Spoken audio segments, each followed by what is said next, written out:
Hello বন্ধুরা, আশা করি তোমরা সবাই ভালো আছো। চলো আজকে তোমাদের একটা নতুন জিনিস শেখাই।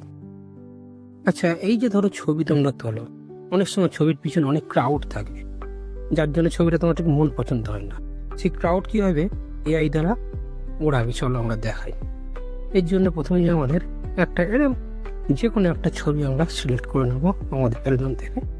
এই যে দেখুন এই ছবিটা, এর পিছনে অনেক মানুষজন আছে, তাই না? আমরা শুধু এই ছবিটা, আমাদের যে নিজেদের ছবি, এটাকে রেখে বাকি সাইডে যে সকল মানুষগুলো আছে সেগুলোকে ইরেজ করবো। চলো কীভাবে করা যায় তোমাদের দেখাই। এর জন্য আমাদের প্রথমেই কী করতে হবে, এই যে এইখানে এই যে এডিট অপশান, এই অপশানে আমাদের ক্লিক করতে হবে। করার পর আমরা এখানে চলে আসবো এই যে এই অপশানটিতে, এআই ইরেজ, এই অপশানে ক্লিক করলাম।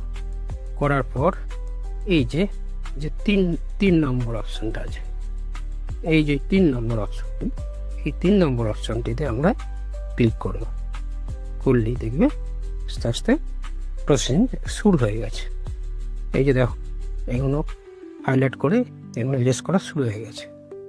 এই যে ওপরে আছে এই যে অপশানটা, এই অপশানটিতে এবার আমরা ক্লিক করে দেবো। করলেই ওটা ইরেজ হয়ে যাবে। দেখো একটু সময় নেবে, দেখো সাইডের যে সকল মানুষজন ছিল সব ইরেজ হয়ে গেছে, শুধু আমাদের এই ছবিটাই রয়ে গেছে। কি সহজ, তাই না? এটাকে এবার আমরা এই রাইট ক্লিকে ক্লিক করলে এটা আমাদের গ্যালারিতে সেভ হয়ে যাবে। ভিডিওটি যদি ভালো লেগে থাকে অবশ্যই লাইক করবে, আর কমেন্টসে অবশ্যই জানাবে, আর চ্যানেলটি অবশ্যই সাবস্ক্রাইব করে রাখবে।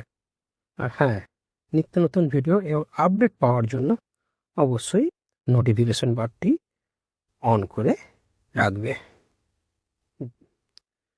দেখতে পাচ্ছ এই যে ছবি দুটোর মধ্যে পার্থক্য দেখলাম, একটা আছে একটা কিন্তু নেই। ধন্যবাদ।